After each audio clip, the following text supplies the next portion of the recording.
제4장 자식이 없어도 덕이 있는 편이 더 낫다. 덕이 하느님과 사람들에게 인정을 받고 덕에 대한 기억 속에 불사가 들어있기 때문이다. 덕이 있을 때에는 사람들이 그것을 본받고 없을 때에는 그것을 갈구한다. 고결한 상을 놓고 벌인 경기의 승리자, 덕은 영원의 세계에서 화관을 쓰고 행진한다. 그러나 악인들에게는 자손이 아무리 많아도 소용이 없다.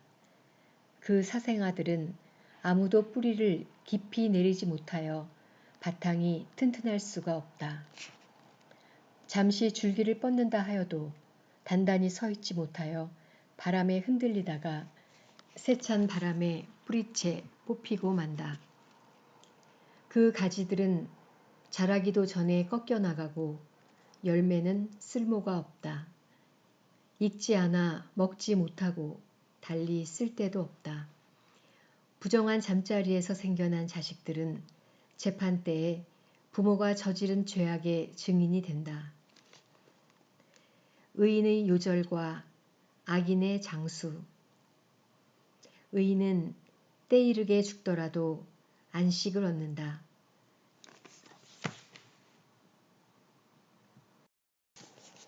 영예로운 나이는 장수로 결정되지 않고 살아온 횟수로 셈해지지 않는다. 사람에게는 예지가 곧 백발이고 티 없는 삶이 곧 원숙한 노년이다.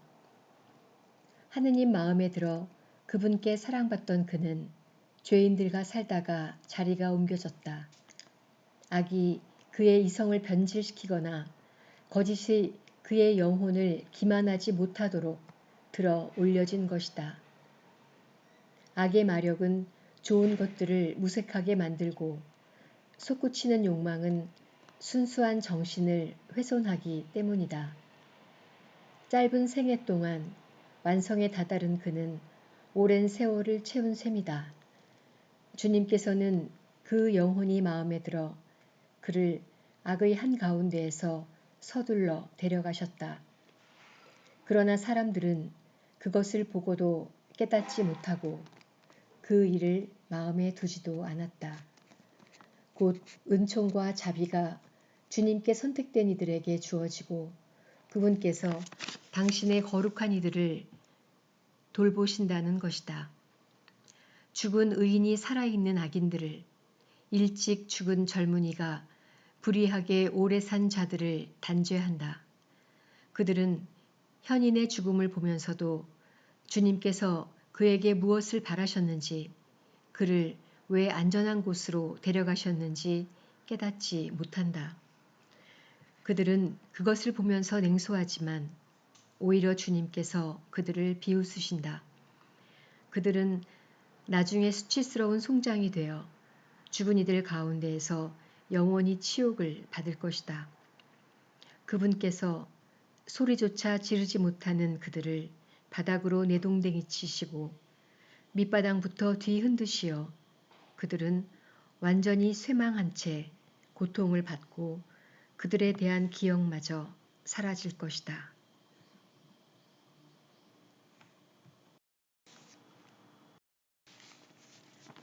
심판대 앞에 선 의인과 악인. 자기들의 죄가 낱낱이 헤아려질 때에 그들이 떨며 다가오면 그들의 죄악이 그들을 면전에서 고발할 것이다. 제5장 그때의 의인은 커다란 확신을 가지고 자기들을 괴롭힌 자들 앞에 자기의 노고를 경멸한 자들 앞에 나설 것이다. 악인들은 의인을 보고 극심한 공포로 떨며 그 뜻밖의 구원에 깜짝 놀랄 것이다. 그들은 후회하고 마음이 괴로워 신음하며 저희끼리 말할 것이다. 저자는 우리가 한때 웃음거리로 놀림감으로 삼던 자가 아닌가? 우리는 어리석기도 하였구나. 우리는 그의 삶을 미친 짓이라고 그의 죽음을 수치스러운 것이라고 생각하였지. 그런데 어떻게 하여 저자가 하느님의 아들 가운데 들고 거룩한 이들과 함께 제 몫을 차지하게 되었는가? 그렇다면 우리가 진리의 길을 벗어났고 정의의 빛이 우리를 비추지 않았으며 해가 우리 위로 떠오르지 않은 것이다. 우리는 불법과 파멸의 영경퀴에 말려든 채 인적 없는 광야를 걸어가며 주님의 길을 알지 못하였다. 우리의 자존심이 무슨 소용이 있었으며 자랑스럽던 그 큰 재산이 우리에게 무슨 이득이 있었는가. 그 모든 것은 그림자처럼 지나가는 소문처럼 사라져버렸다. 그것은 배가 높은 물결을 헤치고 갈 때와 같다. 한번 지나가면 좌치를 찾을 수 없고 파도 속에 용골이 지난 흔적도 없다. 또 새가 창공을 날아갈 때와 같다. 그것이 지나간 자리는 다시 찾을 수 없다. 새는 깃으로 가벼운 공기를 치고 그것을 가르며 세차게 날아올라 날갯짓으로 떠나지만 그 뒤에는 날아간 형적을 공기 중에서 찾을 수 없다. 또 화살이 표적을 향하여 날아갈 때와 같다. 공기가 갈라졌다 곧바로 다시 합쳐져 날아간 길을 아무도 알지 못한다. 우리도 이처럼 태어나자마자 사라져버린 것, 남에게 보일 만한 덕의 형적조차 남기지 못하고 악으로 우리 자신을 소모하였을 뿐이다. 악인의 희망은 바람에 날리는 검불 같고 태풍에 흩날리는 가벼운 거품 같다. 그것은 바람 앞의 연기처럼 흩어지고 단 하루 머물렀던 손님에 대한 기억처럼 흘러가 버린다.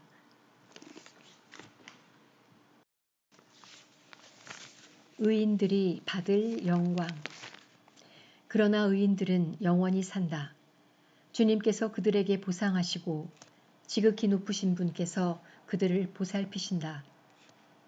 그러므로 그들은 주님의 손에서 영화로운 왕관을 받고 아름다운 머리띠를 받을 것이다.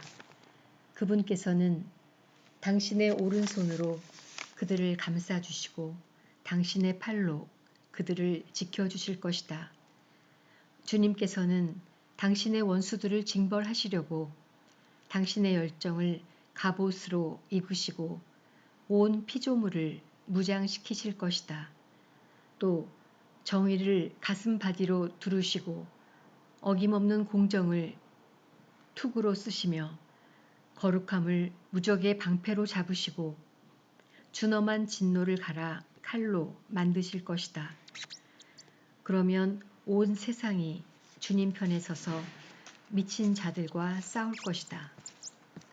잘 겨냥된 번개가 화살처럼 날아가는데 잘 당긴 활에서 튀어나가듯 표적을 향해 구름에서 튀어나가고 분노에 찬 우박들이 투석기에서처럼 쏟아지며 바닷물이 그들을 향해 몰아치고 강물이 그들을 가차없이 덮칠 것이다. 거센 바람이 불어닥쳐 폭풍처럼 그들을 날려버릴 것이다. 이처럼 불법 때문에 온 세상이 황폐해지고 악행 때문에 지배자들의 권자가 뒤엎어질 것이다. 제6장 지혜를 찾아라. 임금들아 들어라. 그리고 깨달아라. 세상 끝까지 통치하는 자들아 배워라. 많은 백성을 다스리고 수많은 민족을 자랑하는 자들아 귀를 기울여라. 너희의 권력은 주님께서 주셨고 통치권은 지극히 높으신 분께서 주셨다. 그분께서 너희가 하는 일들을 점검하시고 너희의 계획들을 검열하신다. 너희가 그분 나라의 신하들이면서도 올바르게 다스리지 않고 법을 지키지 않으며 하느님의 뜻을 따르지 않았기 때문이다. 그분께서는 지체 없이 무서운 모습으로 너희에게 들이닥치실 것이다. 정녕 높은 자리에 있는 자들은 엄격한 심판을 받을 것이다. 미천한 이들은 자비로 용서를 받지만 권력자들은 엄하게 재판을 받을 것이다. 만물의 주님께서는 누구 앞에서도 움츠러들지 않으시고 누가 위대하다고 하여 어려워하지도 않으신다. 작거나 크거나 다 그분께서 만드셨고 모두 똑같이 생각해 주신다. 그러나 세력가들은 엄정하게 심리하신다. 그러니 군주들아, 내가 너희에게 하는 말을 듣고 지혜를 배워 탈선하는 일이 없도록 하여라. 거룩한 것을 거룩하게 지키는 이들은 거룩한 사람이 되고 거룩한 것을 익힌 이들은 변호를 받을 것이다. 그러므로 너희가 나의 말을 갈망하고 갈구하면 가르침을 얻을 것이다. 지혜는 찾기 쉽다.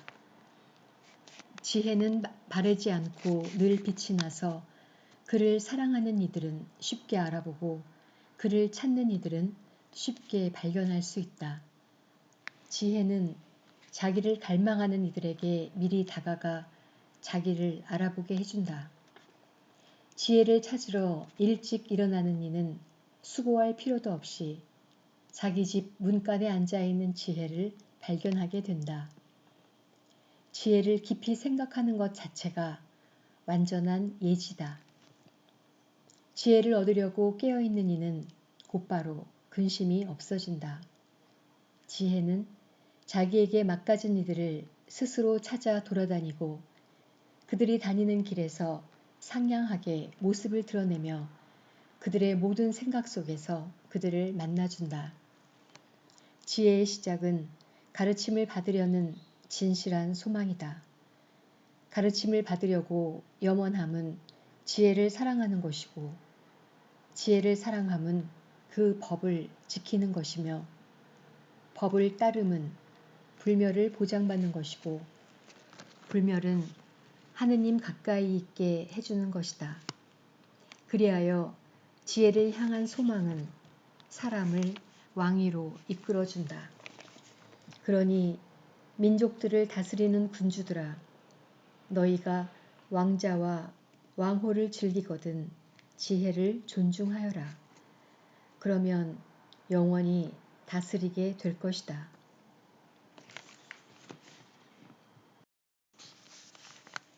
솔로몬이 알려주는 지혜. 이제 나는 지혜가 무엇이며 어떻게 생겨났는지 알려주겠다. 너희에게 어떠한 신비도 감추는 일이 없이 지혜가 생겨난 시초부터 자취를 더듬으며 그에 대하여 아는 바를 분명하게 드러내는데 진리에서 벗어나지도 않고 사람을 좀먹는 시기를 결코 길벗으로 삼지도 않겠다. 시기는 지혜와 자리를 함께할 수 없기 때문이다.